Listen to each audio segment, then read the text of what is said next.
compte entre 250 000 et 300 000 personnes qui ne sont pas raccordées à l'eau en France.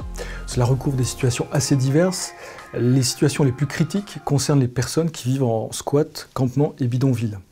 Cela concerne à peu près 20 000 personnes en France métropolitaine et au moins autant dans les Outre-mer. Cela renvoie à des problèmes d'hygiène, bien sûr, à des problèmes également à l'alimentation. Cela a pris un tour vraiment critique durant la crise sanitaire et en particulier pendant le premier confinement qui nous a rappelé que ces personnes vivant dans ces lieux d'habitat informel n'avaient pas l'accès à l'eau.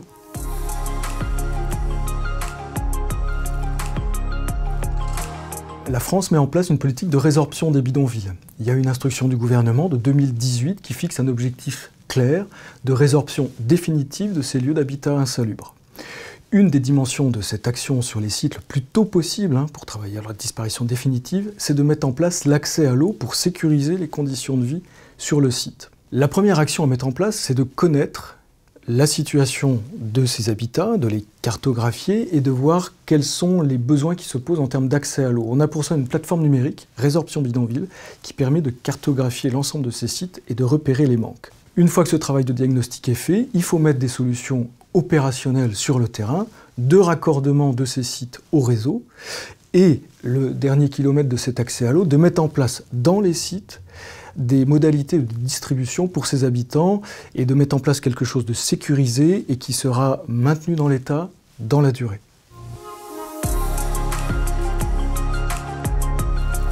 Cette question de l'accès à l'eau pour les publics les plus vulnérables est profondément partenariale.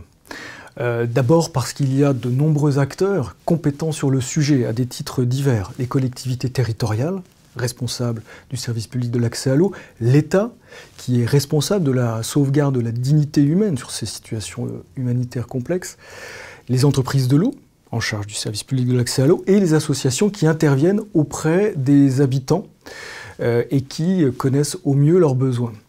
La réussite des actions sur le terrain dépend de la qualité de ce partenariat. Aujourd'hui, cette question de l'accès à l'eau pour les groupes vulnérables est particulièrement d'actualité puisqu'il y a une directive européenne du 16 décembre 2020 qui demande à chaque État membre d'assurer pour les groupes vulnérables cet accès à l'eau. Et la question se pose aujourd'hui d'inscrire ce sujet dans les compétences clairement identifiées des collectivités territoriales et donc dans les missions qui seront confiées aux entreprises de l'eau.